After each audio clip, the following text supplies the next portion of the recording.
companion. In the middle and bottom, I think it's fabulous. This is the Harbor Shellfish Advisory Board, Tuesday, January 2nd, 2024.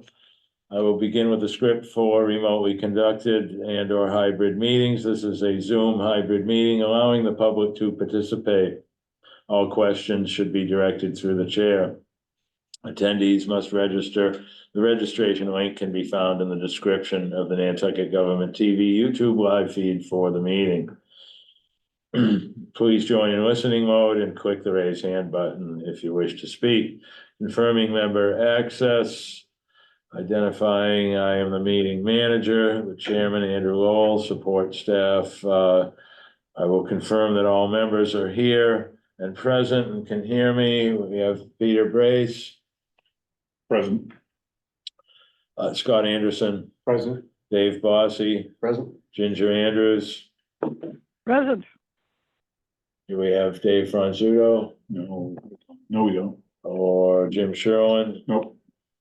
Okay, for staff, tonight we have Tara Riley. Present. Thank you. Any anticipated speakers? Not seeing any yet. Good evening. This open meeting, the Harbor Shellfish Advisory Board is being conducted remotely pursuant to Chapter 2 of the Acts of 2023. This meeting will feature public comment. For this meeting, the Harbor Shellfish Advisory Board is convening by video conference via Zoom app as posted on the town's website, identifying how the public may join. Please note this meeting is being recorded. Take care not to screen share your computer. Anything that you broadcast may be captured by the recording. All supporting materials that have been provided members of this body are available on the town's website unless otherwise noted. The public is encouraged to follow along using the posted agenda unless the chair notes otherwise.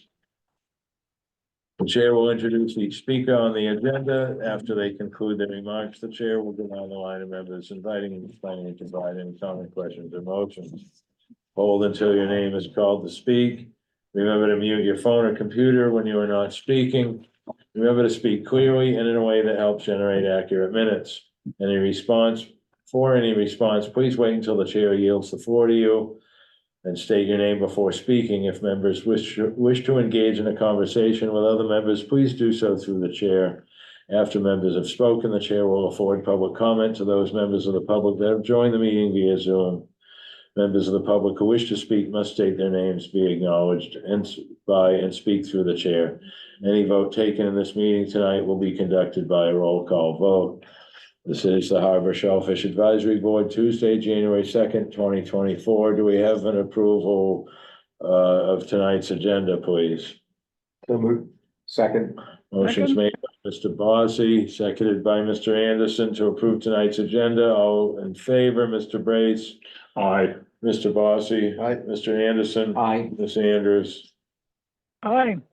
Chair votes aye as well. Minutes will be at our next meeting.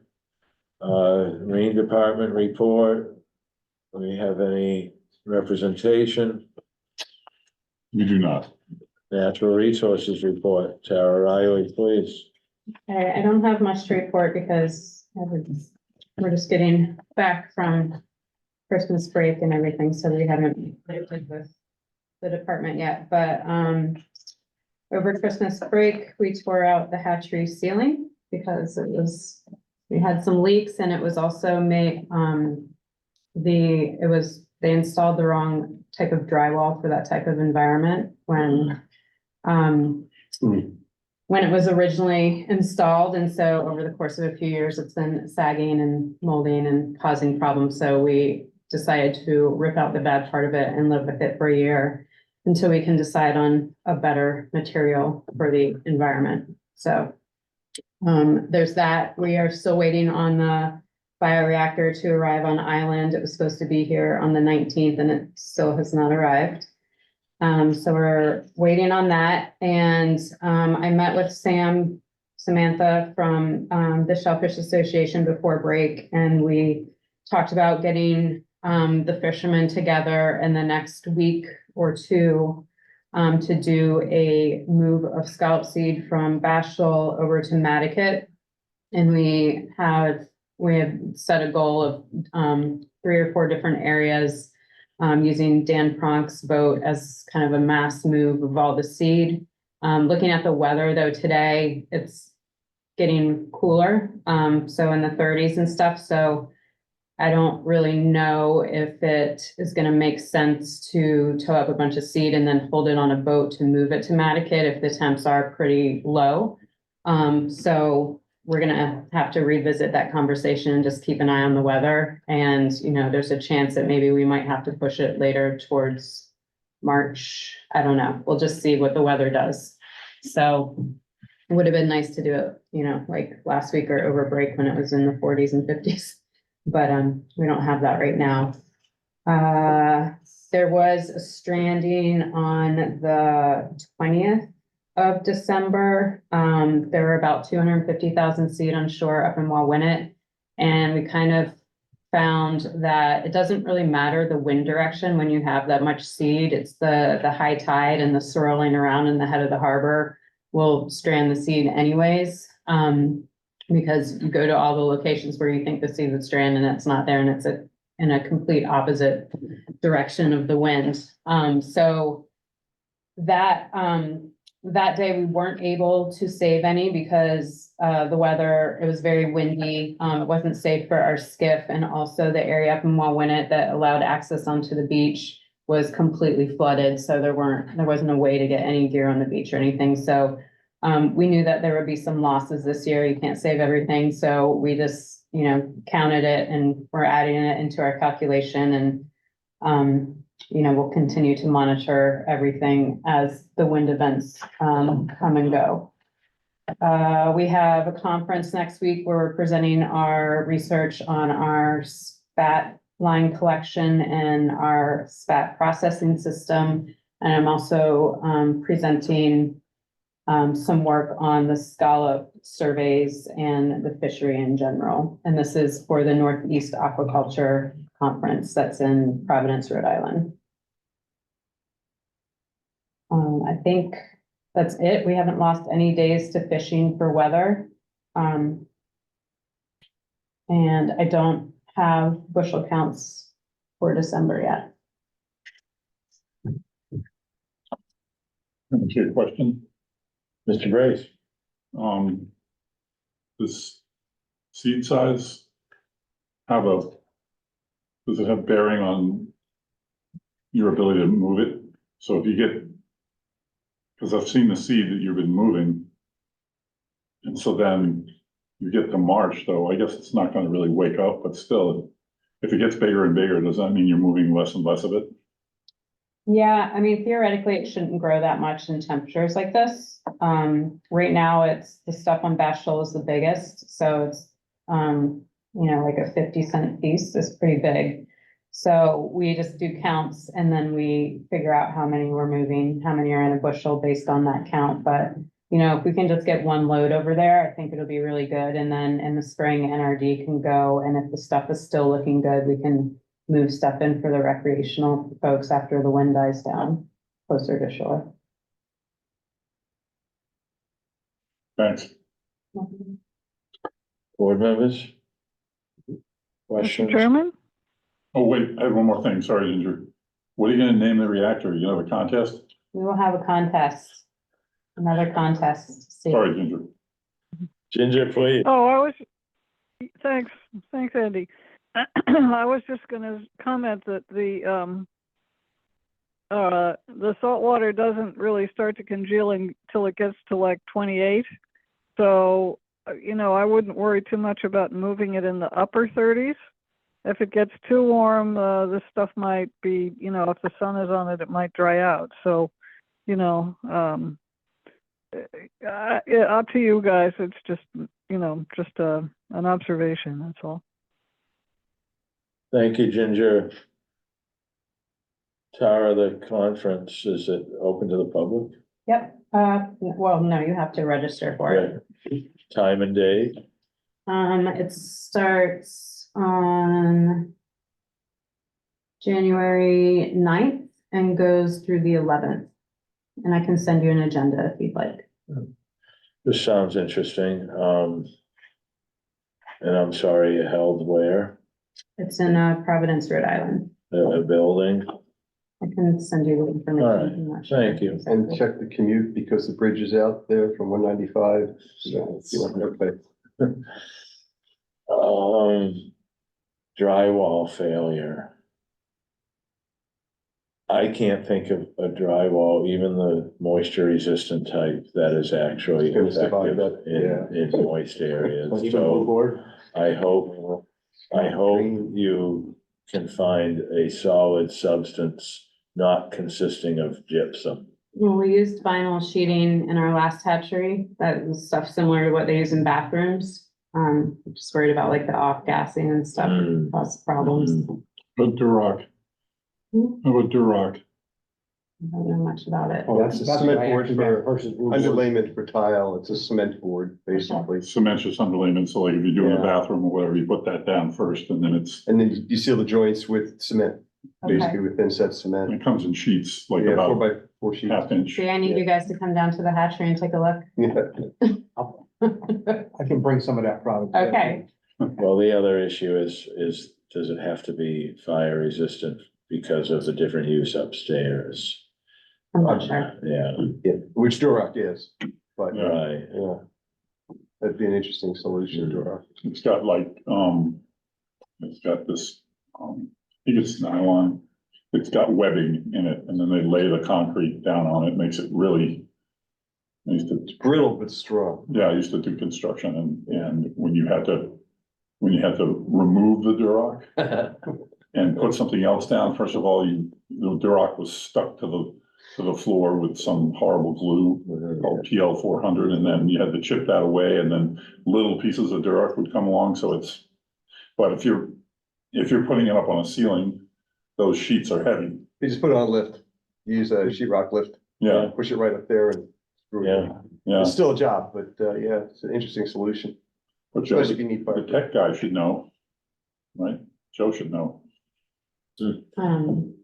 well, there's, in comparison to Duroc, there's another one called Hardy Backer that does not have the mesh in it, and I found Hardy Backer to be easier to work with. Yeah, It's yeah, I still forgot about that. a 1/2 inch thick concrete board, not compatible with 4x8 sheets. It all comes in 3 foot by 5 foot pieces, but, and concrete can still absorb moisture. So it doesn't ruin the product, like it does gypsum, but, Mold issue. right, you still wanna have a finish that Right. rejects the mold in some way. Sorry to get into this, but we're certainly concerned, and I hate to see, a gypsum product come back in because, It won't. gypsum's been around since the 50s. And we're still using it today, and I think to myself, why has this not advanced like so many other products in the industry? So, but anyhow, and if there's no living quarters up above, I would think fire coating isn't necessary if you were to come up with some other type of, like a fiberglass product or something like that, but, good luck with that.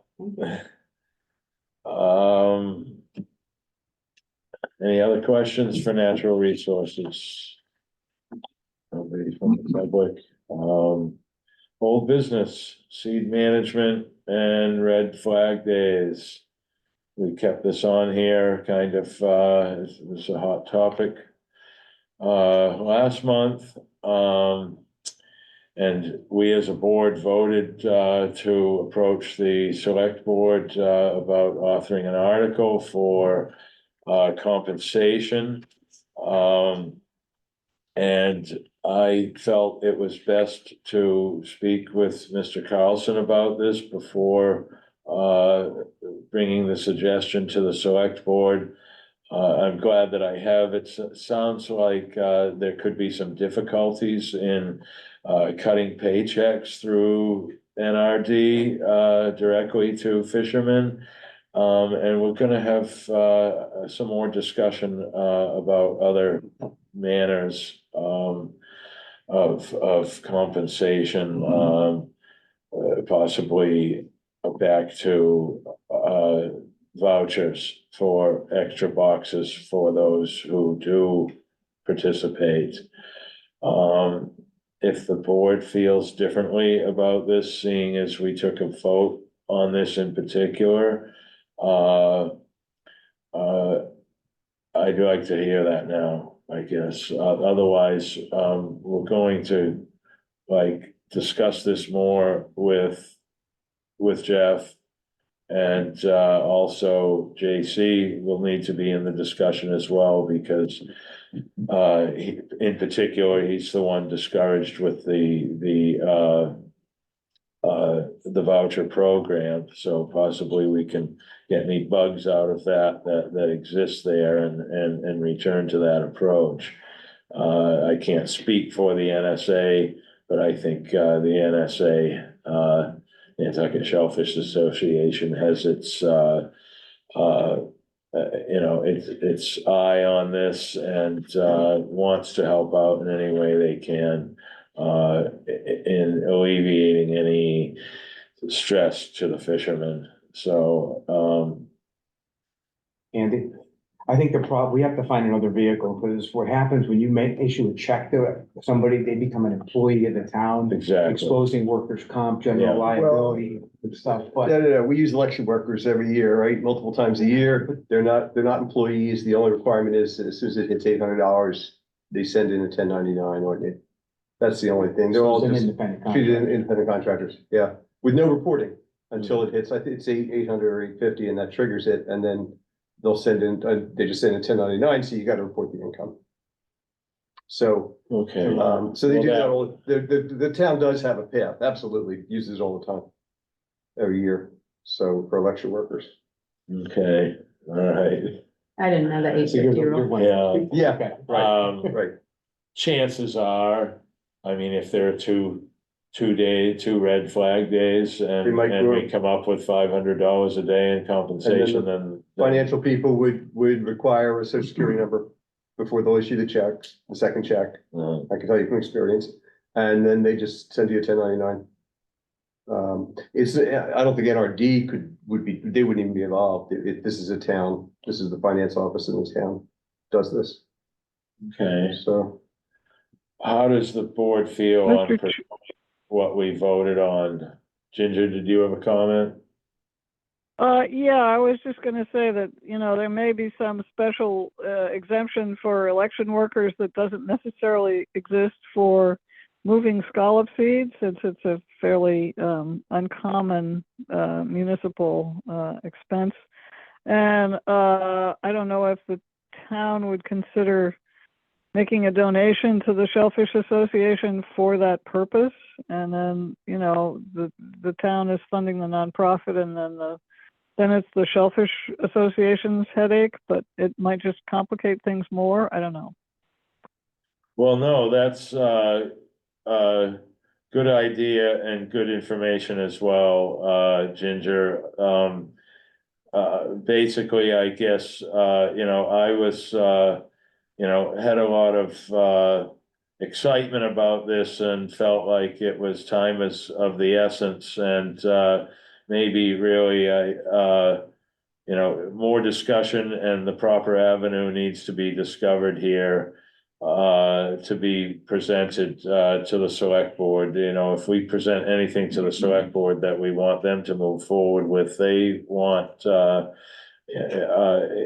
information in order and all of the information there. And so I feel like more discussion needs to be had with Jeff and with somebody in town management to come up with the right avenue to be taken here, if any at all. So how does the board feel about tabling the pursuit to the select board until there's been more communication on this I subject? would agree with that, yeah. I agree. Agree. Okay. This is I something, agree as well, Andy. I think it's good to, thank you for doing the research on it, and I think we have to have all the information, clear and verified to present. So thank you very much for looking into it. thank you, Ginger. Peter, would it be necessary we do anything to rescind that vote, or just to simply table the matter for more, communication? We just take a new vote, Mhm. frame it how you want. And then go from there. All right, well, basically what we're doing is backing down from requesting at this point that the town, author an article, which was specific, to, appropriating an amount, I believe at the time, we spoke about $50,000. Since then, in some discussion, it was suggested to bring that down to 25. I forget if that was during the vote or not, but so we voted to ask the select board to move forward with creating an article to compensate scholars for seed management from the general fund into a revolving account that can go back to the town if unused, any portion thereof. So basically, we're looking to table that matter for more discussion with the proper entities to come up with a well-crafted proposal. Can somebody's either, Could I make a reword motion that, based on or- what Andy just said? There you Because can't go. regurgitate it all.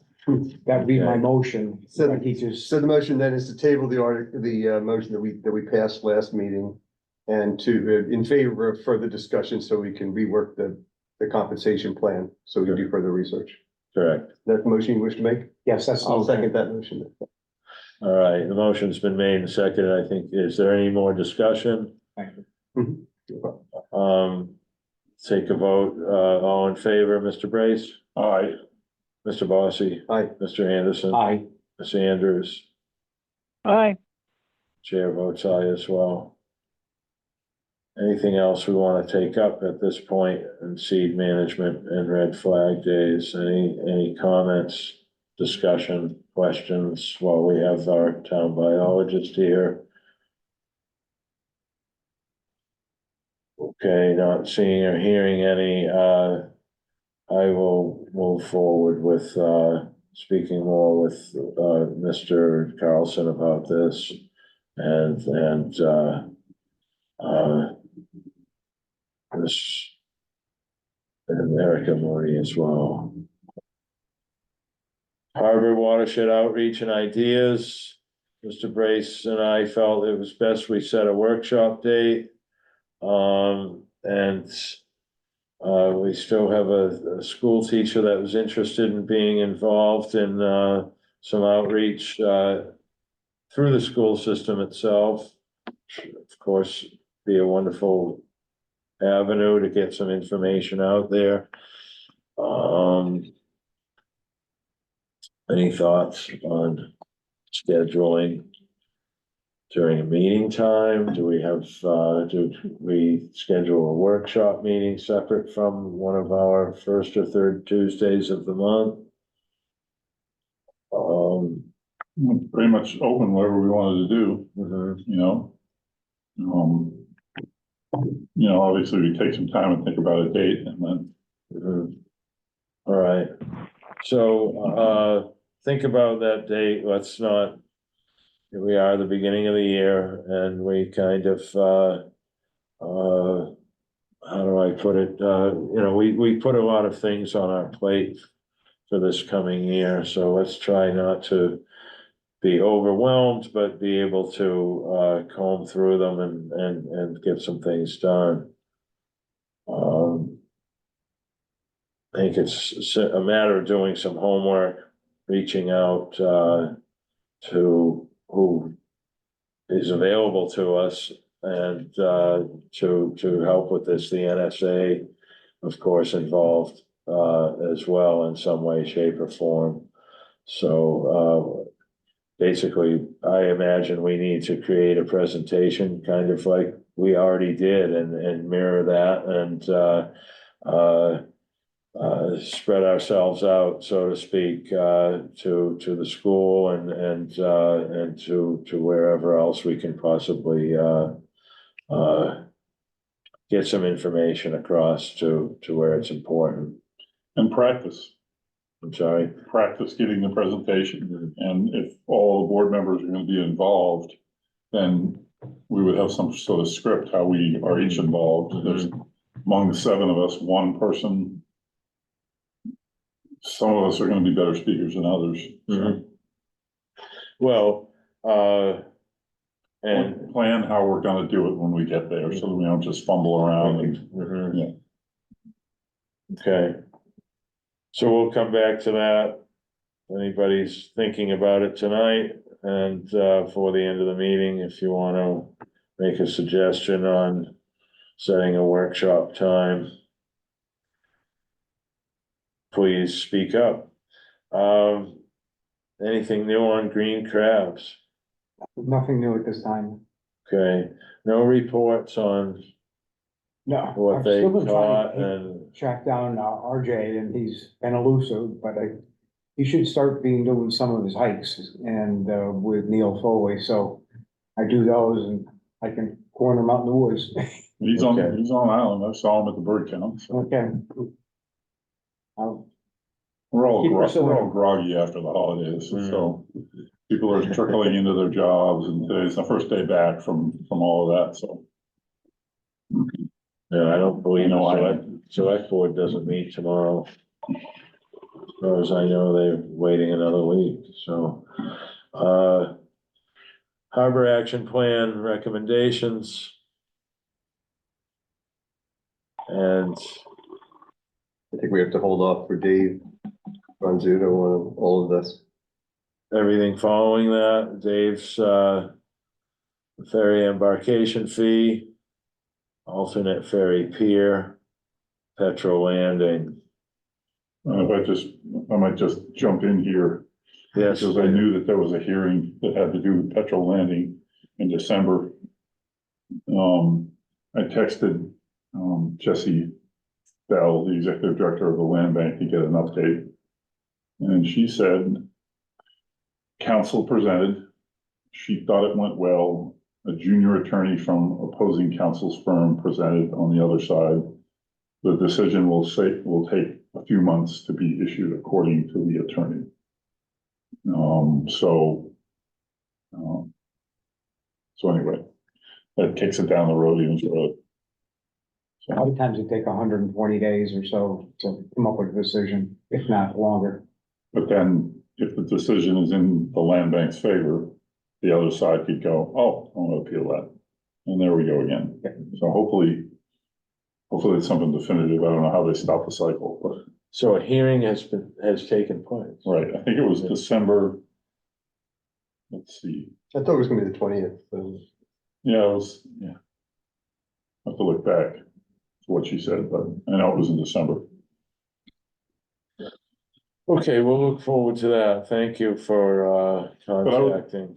On the Harbor Action Plan recommendations, I just wanted to say, we should get, or maybe we should just send an email to Dave. We should get Dave working on written recommendations for each of these. So that maybe at the next meeting, we could vote on it and say, okay, this is what we recommend, because we can keep talking about it and keep talking about it and keep talking about it. When what we really need are recommendations, because Urban Harbors Institute is writing the plan right now, so they can use those. So maybe we could just tell Dave to bring what he has, and then we can refine it and. Paragraph on each, and then we talk about it, refine it, right? Yeah. Then he can submit it at the update meeting. Yeah, something like Okay. that. Does that sound okay, Andy? It does, Okay. yes. Thank you, Peter. Anybody else? On that, since this was Dave's as well, I'm going to jump it up. The removing Marine Department from Police Department jurisdiction. Honestly, I think, we should, have an opinion from Sheila on this. I certainly respect where Dave is coming from, especially since it used to be a standalone department. And does it still need to be teamed up with the police department. I'm not sure. I think, after all these years, sure they work together, in unison in some way, shape or form, or they, Sheila knows what she's doing and maybe there isn't, I'd just like to hear her opinion on this as well. Board members, I agree, it makes perfect sense to hear her opinion. She's the one most affected by it. I have to say, when it happened, I was just like, got used to the way it was, but then when you think about it, it's all enforcement, and that's what she does, and including the lifeguards, so, and rescue, and so there's a lot of administrative stuff that probably gets done by the police department, and that wouldn't get done anymore if they separated. So anyway, I don't know. well, and also, on Dave's behalf, there's a future beyond, Sheila. She, at some point will retire, and how does she feel about how she leaves the department and how the department progresses after her, departure at some point, and what would be best for the Marine Department, in its future. So, Mr. Chairman, Ginger, please. I agree with that, what you just said.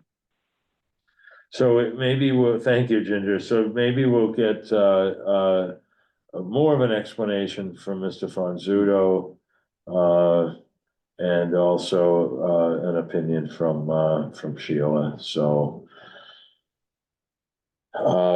Scallop shell pile hazard discussion, just went to Mattocket yesterday and went through it. I think we spoke at the last meeting that this, could possibly just be a simple phone call. I have not made any phone calls, whether it's public safety or straight to the Department of Public Works. I certainly agree with, whether it's a hazard or whether it's just, a nuisance, it's kind of both. I mean, if it were to freeze, it was pretty wide. About 3 foot wide area that was wet, so, and being on a corner, certainly a hazard, if it freezes, and, just another reason for them to have to deploy some calcium chloride coated salt to the scene, which I'd hate to see. So if we can avoid some of that as much as possible, anybody want to volunteer to call the DPW on Yeah, this? I'll call them. I Really? have to drive by there all the time. Yeah. And it's more than 3 feet. When I came through tonight, it's like they made sure I slowed down. Yeah, And they put soap or some of the detergent down there to try and break some of it up.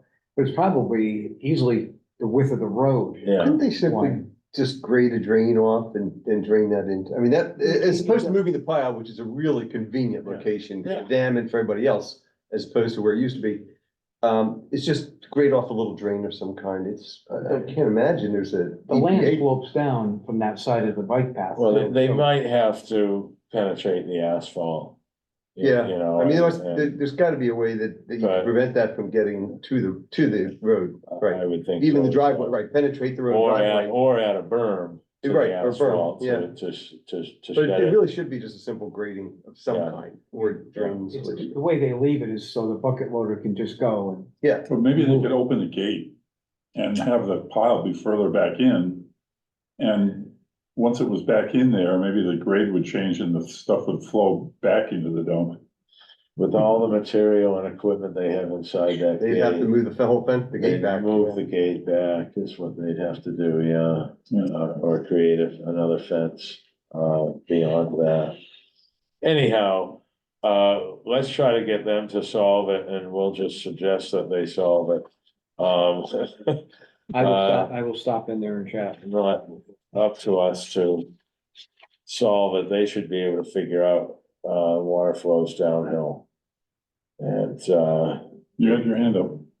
Oh, I was just gonna say that I was there after Christmas and it looked like they'd pushed it all the way back to the fence. So I wasn't sure how frequently they push it all the way back to the fence, but the road was dry, like I drove through. So I wasn't sure how common of a practice that was. for them. Depends how much they're receiving. I mean, it looks like when it gets to the height of the gate, then somebody comes out and gets a bucket loader. Yeah, maybe it is a problem, as simple as they just move it a little more often and keep it pushed back, so. well, but the area where people dump it, you can't, No, they'd have to push it, they'd have to be like, yeah, I mean. every 4 hours, right? This happened at jetties too. The area becomes gigantic. oh, yeah, People don't wanna massive. drive their car in it and, Yeah, everybody's a little further out. so it just keeps getting bigger and bigger and, so the machine has to come out and push it up Yeah. more often, unless they really go further back. Yeah. I think some measures need to be taken simply to, shift the direction of that runoff. Yeah. Any more discussion on this subject? We'll move to new business. This are suggestions, on the agenda from Jim Sherwin. Returning scallop shells to the harbor for calcium contribution. As far as I'm concerned, this is a question for Tara Riley. There's been a lot of interest in, I guess, starting an oyster restoration project, that we're planning on having discussions with different island entities that have approached us about it. I took a look at the shell numbers that we have, right now, and we have around 200,000 pounds, I think. And then we probably have another 60 or 70,000 that were collected this year that need to, cure for a year to get rid of the pathogens. And when I was looking back at what we used to, on that 1 acre oyster reef, it was, around 125,000 pounds. But in reality, that was not enough shell for that project. That was one of the reasons why it kind of sunk down. And so if I were to just kind of make a guess without looking at, a site or anything, we probably have enough shells to do a 1 acre site restoration in an appropriate way with a appropriate height on the reef using the shells that we have. Not to say that we're doing a 1 acre project, but we really want to focus our oyster restoration on not just creating a reef, but also just applying it to projects that are used for coastal resilience to prevent erosion, like Jen's project in Pulpus to prevent the marsh dieback, that also have a multitude of benefits instead of just having a reef to have a reef. So those are projects that we're interested in entertaining, and the shell, anyone that has an idea and a project that would incorporate shell, definitely welcome to, use it. So is it scallop shells or oyster? These shells? are all oyster shells. Okay. Yeah, we do, there is the scallop shell pile, but the scallop shells are really thin. And they kind of dissolve a lot faster and they're brittle and they break, so the oyster shell for the oyster reefs is preferred. Now, my clarification was just that the agenda said scallop shells, and we were talking more oyster shells, so. There's several okay. roads where they, in the town, that the town uses scallop shells on. Race Court is one of them, over by the Quaker Meeting House and back in there, but. Right. We have been using the scallop shells for our restoration purposes. We set oysters on scallop shells to tell what the hatchery's contribution is to a specific reef, that we're helping with. But that's really the only use that we have been using for those shells. So this specifically mentions calcium contribution. Is there a real contribution as A these tum. dissolve, or is It's it? like putting tums in your And stomach. is that good for the harbor? It is. Never occurred to me that. Yeah, so it buffers the harbor, but I Okay. think like it's such a limited natural resource, and being on an island, we can only collect what we have here. It's really expensive to barge it here, that it makes Oh, okay. sense to like make sure that we don't need it for specific projects and not just like dump them in the water. Like, we want to make sure that we're using them wisely. And I know 200,000 pounds sounds like a lot, and the DPW is saying they're out of room, but it's not that much. For what Yeah. a project would require. Right. Okay. Okay. Interesting. I see scallop shells as being thinner, lighter weight, possibly just getting lost in tide movement. But I was where you mentioned your oyster reefs sinking. Could you possibly start with a scallop shell base to help keep the oyster shells from sinking? And of course, I imagine the scallop shells would have to go through the year curing process as well. I've noticed them in the bins for free sometimes where the topsoil and the compost is given away there. I don't know if shells are available year round. There's certainly a lot less today than what there used to be as far as lining the streets. I mean, there are 4 or 5 streets in Wisconsin, if not more, that scallop shells were replenished on every spring. And is the town now actually, buying shells that are imported for the streets now, or do they still use locally sourced scallop shells from that scallop shell dump pile? That would certainly be interesting to know, if they're even available for a harbor project, or do they all get used? What kind of quantities they have on, right, do they end up with a quantity on hand at the end of the season? Yeah, Or do people take them by the topsoil? right. Because that gets wiped out. I'll be out there, it'll be Yes. full and it gets wiped out. Yes, it You hit does. May, it's empty. Yeah, Mhm. yeah. So I would guess they're not gonna have any, but it'd be a good question to ask them and find out for real. You're gonna add that. I'm Thank adding you, that. Scott. Mr. Chairman? Ginger, please. Oh, I was just gonna ask if scallop shells contain the same amount of calcium that oyster shell does, because they seem, kind of, the composition seems a little different, so just curious. I agree with that as well. It's not like a quahog shell, or quahog may be more compatible with a oyster, but not a scallop. So maybe the scallop breaks down quicker because it's thinner. Yeah. There's definitely different compositions. Mhm. All right. Any more discussion on this? The high-speed ferry traffic impacting scallop beds, Mr. Sherlin mentioned both, the Horse Shed, and Albert Avenue areas, and, Mr. Brace and I talked about this when creating the agenda.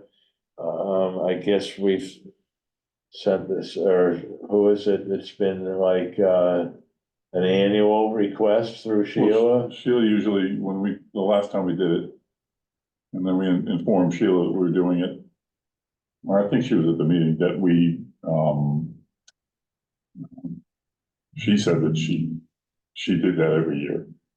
But when we wrote the letters, or when I wrote the letters, you guys told me to write the letters. They were sent to the High Line, the Steamship Authority, C Street, and Freedom Cruises to sort of cover everybody. But then I guess Sheila called most of those. So it's both, in order for our board to send a letter outside of town, I guess, outside of the town structure, we need permission from Libby. So, I could certainly email Erica and say we wanted to do that again. And I think at the time when we discussed this, it was important that both Sheila called them and we emailed, or we sent them letters, so they were getting it from two different entities. So, you could just call her and tell her we're gonna do it again, or wanna do it again, or the concern has been raised again, and could she do something and see what she says? I've witnessed it personally and, been on the boat when they throttle up right in front of the horse shed sometimes or throttle down in the same area. And it's really amazing to me because it's such a short area to idle through on this side and such a lengthy area that they idle through on the other side. And it seems like, we end up with the short end of the stick. They're trying to make up literally some seconds. And, the negative effect for those seconds that they're gaining, I think is noticeable. And, the horse shed has changed tremendously over the decades. And, I can remember also the Halbert Avenue area being fished every year by scallopers. Did it last very long? No, but the fleet hit Halbert Avenue every year and got scallops there. And I haven't seen that in a long time. I don't know whether that has anything to do with the bottom changing because of high-speed ferry traffic, but, it's certainly noticeable, the changes on the ground, especially at the horse shed. That point and bend that was never there before just seems to get bigger and bigger. The depth seems to get shallower and shallower in the horse shed area. There used to be a huge beach over there where the cedar trees are, and now there is none. And I think to myself, where did all that sand go? Did it just push out further and it's creating this new point? I call it point 1A. But it's because it just never existed there before. So there's a lot of sand movement there, and I can certainly, I think it's safe to say that high-speed ferry traffic has an effect on it. So, how does the board feel about,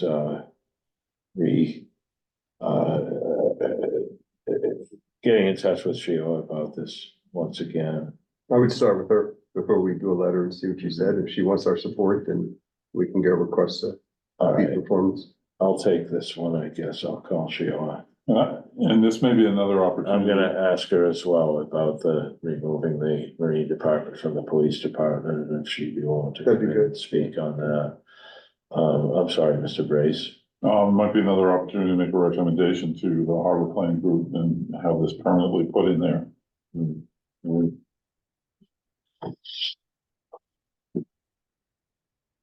What would the impact of the proposed pier that Dave was talking about have on that as well? Because if you're bringing ferries or boats into a different point out there, Didn't you want it on the west side of the West Jetty? So So it wouldn't I happen. thought it was on the, It's on the east side, East side. it's the east side of the west jetty, so the no wake zone is probably Yeah. starts here right now. It would have, if the jetty's running out here, the no wake zone would have to be at the entrance to the marker, at the outside marker. so I'm just throwing that out Which there. probably Something should be anyway. that's food for thought is if you go down the avenue, we put a new pier in. How's that gonna impact the scallop and the sand and everything there as well? Cause you're gonna have bigger boats coming in and the slow boat pushes a lot of, water when it turns. Yeah, there's kids that surf it from First Point on out, and when I saw that, I was just amazed that they're surfing those waves and riding them for. Yeah.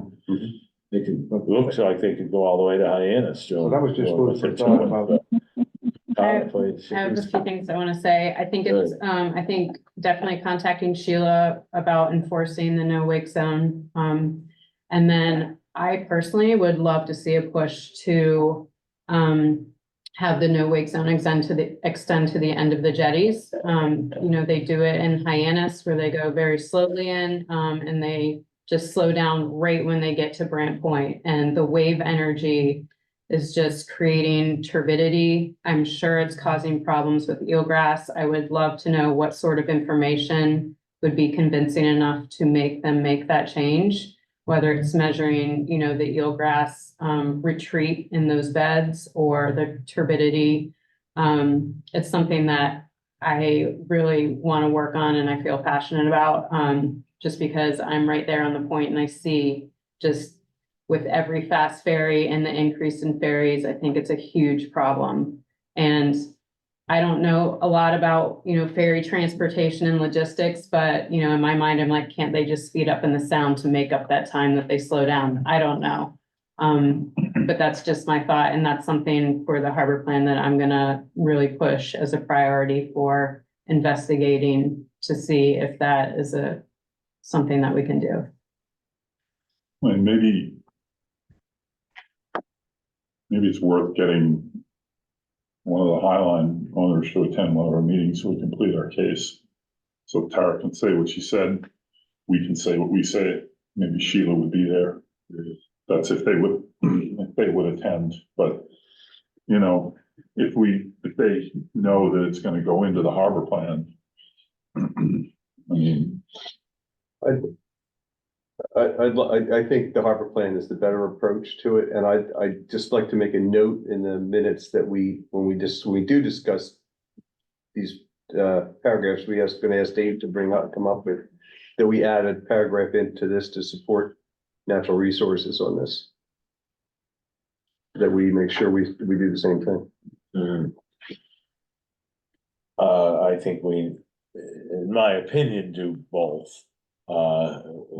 They need to be notified again, and it also needs to be in the plan. Right. So that it has The some problem is you have sense three of different, permanency in you've the got C plan. Street, you've got, Yeah. SSA, and you've got the High Line, so you've got those three right now. Mhm. I just think it's a bigger problem than just the High Line and pointing the Yeah. finger at the High Line. Oh, yeah. As we all know, Yeah. it's not the High Line, Yeah. it's just the High Line. No. I usually Yeah. travel, Steamship Authority, very seldom take fast ferry, but, it happened on the Iano.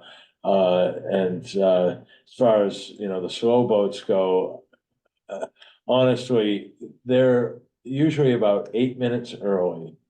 Or they blow their horn just before they get to Brant Point. And it's about 8 to 10 minutes before arrival time. They slow down quite a bit ahead of time, and I think it's a fuel saving measure of why they idle down when they enter the jetty. On the ferry, Yeah, the car ferry rather, yeah. I noticed that, I was down there a couple times this week at Halbert, and I noticed that it wasn't, the slow boat didn't seem to be a problem to me at all, Yeah. because I was actually right at the edge of the water, both times with my back to it, and all of a sudden I realized, what's these little ripples? Oh, it's a slow boat coming in, so I think it's more the fast boats, but. well, the slow boat, when it's moving at a certain rate, that all of a sudden it sucks all the water to it somehow. Mhm. And you see this happen more so in Hyannis, but I've seen it at Brant Point as well, where all of a sudden all the water disappears. because it draws so and- much. Yeah. And I'm sure, Tara sees this as well, and whether it has to do with speed or not, I think it does, but as far as them, us being prepared somehow, if they, wanna talk about that affecting their schedule. For me, I don't see much ground of them, you know what, if you have to add 5 minutes to your schedule for that, then I'm sorry, but do it.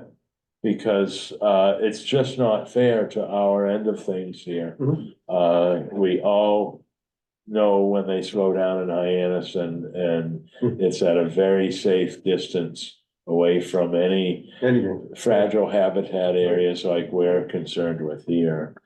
At least it appears that way. So the habitat is in a much closer proximity in our channel than it is in their channel. So Thank you for that, Tara. Glad it's been on your radar. Jim Sherwin did mention that it can be monitored by GPS, and he was wondering if somebody could actually be monitoring that occasionally. Dan Pronk used to, he used to watch it all the time, and he actually displayed it for us here at a meeting, and you can actually see when they're gassing up, and so you think they would realize themselves that eyes are upon them. But so I'll talk to Sheila, and we'll start with that. Gingers? Nope. Okay. Any more discussion on traffic, high-speed ferry traffic, or any ferry traffic affecting or impacting Scarlet Beds? The Harbor Shellfish Advisory Board's semi-regular report to the Select Board. Mr. Brace. So in the fall of 2022, we did a report to the select board telling them that we wanted to, noting and that we are an advisory board, we needed to advise them and say what we were doing. And we all agreed at that time that it was a good idea to keep them apprised of things that we're working on, even though we hadn't, made a decision on them, but, give them an update. And we haven't done that in, 18 months. So 18 months, whatever. So I just put this on here. I had Andy put it on here so that maybe we could get back into that routine and maybe give them an update and commit to doing the updates on a semi-regular basis. I will, I was looking at yours, I looked at it a month ago, you sent it too, and I was looking at it again today. I'll mark up I just think it was a little verbose in some areas, that's why I think we need to condense it down. I think we went through this cycle last time too. We condense it down into more bullet items so that it's a quick read for the select board. So I'll do that and send it off to you, and just then next meeting, maybe we take a look at it and see what we think. But I think it's a great idea. We really should have done it. Forgot we let that slip. Okay. I mean, Mr. Brace, you're committing yourself to this as secretary, and I think it's a wonderful thing to be doing, but we also realize you're doing minutes. Yeah, but writing this up, it's like Dave said, bullet items, a little preamble, and then here's the things that we voted on. We took votes on these things. Here's the things we're working on, just to say to them, these things may be coming to you, so that they're aware, because I know I've been at select board meetings where there's a shab matter before them. Completely. And they say that they had no idea that these things were going on, or some select board member in one of the years that I was serving said they had no idea what Shab was working on. And I just think that's, here we are, we're an advisory board, we have their ear if we want to give them information, so we should be doing that. And even if it's just, we are chiming in on this issue. Here's how we feel, unsolicited by them, we hear that you guys are working on this, here's what we think, so that we're represented. Because otherwise, we're just sitting here talking. So, anyway. I think what you did, dings on all the right topics, and so I'll just take it and give you my pass on it, and then we can talk about it, see what we want to do. But are you talking about? You sent a plan out on October 31st. A draft report, a draft HSAB FY 23 report. Oh, no, that's for the town report. Oh, that was the formal town report. Okay, I'm sorry. That's the formal town report that goes into that's, as we speak, probably being edited and put into the town report that we get at town meeting. Okay, so you're talking about just a bullet item. I'm talking about something that's shorter than that. Wait, well, that's probably what I was picturing, a bullet item thing. I didn't realize this was going into a town document, and Okay, That's everything we did in the fiscal year 2023. 23, right. And this is, if we were to adhere to it, this would be quarterly reports on what we're working on. I thought we had done quarterly reports. We really We did haven't done one. it for 18 months? You know, we only did one. Okay. So, well, Yeah. I put it on myself for not reminding everybody that we should be doing this, but we just Yeah. no, went by the by, but it doesn't yeah, have to 'cause that was a be, great idea. but it doesn't have to be as exhaustive, as long and comprehensive. Right, as this it- is pretty exhaustive. Yeah. Right, that's why I'm sorry, I misunderstood. Okay. No worries. Right. It's not a requirement, it's volunteer on Mr. Brace's part on this. I think it's a great idea, keeping the select board up to Right. speed with what we're discussing here. And it also, because it goes into the packet, then members of the public and members of other organizations would get it. Right. And we could also send it to other organizations like the Land Bank or the Land Council, Land and Water Council, if we wanted to. I just thought that, people should know what we're doing. I mean, the newspapers don't cover us, or the Inquirer Mirror doesn't cover us because they're a school committee right now. And the school committee draws a lot more, you know. Mhm. So they go to that and they don't come here unless we have something that is a major deal, then they'll send somebody or call one of us. So this way, we can get it this way. They could have a little shout note just by watching YouTube. Yeah. So, they don't need to be present here. So you just write something up and then for the next meeting and then, and I'll make sure that brevity is my guide. Okay, Okay. great. That's wonderful, Peter, and of Thank you. course, you're open to edits and Yeah, go ahead, revisions you from the guys cut it up. board. Make it your own. Mr. Bossy, I appreciate you,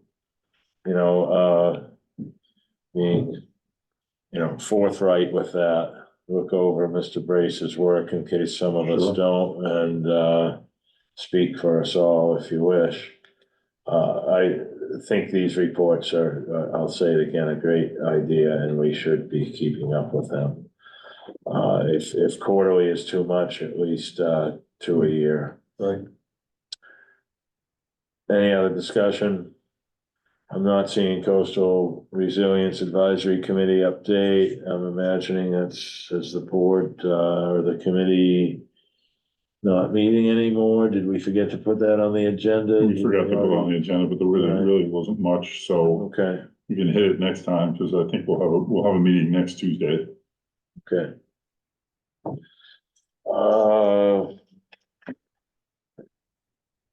Anything else, any comments from the public on tonight's agenda items? Anything any board members would like to have on our next agenda? Get in touch with myself or Peter by Thursday before. Do we have, when is Martin Luther King Day? Oh, it is? When is? Oh, I think we may have a 3-day weekend before our next meeting, Like so tonight. we better, I think it's, we better be doing it 15. Thursday. Yeah, 15. Yeah. 15th, so we got, right, so, So we'll have to do our agenda by the Thursday before. Our next meeting is January 16th. If there's nothing else, I will accept the motion to adjourn. There was no hands raised. See Emily's with us. Thank you for being here, Emily. Motion to adjourn. second, Motion's made by Mr. Anderson to adjourn tonight's meeting, seconded by Mr. Brace. All in favor, Mr. Anderson, Aye. Mr. Brace, all right, Mr. Bossy, Aye. Ms. Andrews, Aye. and the chair votes aye as well. Good night, everybody. Thank you. Good night, Andy. Thanks. You're welcome. Thank you.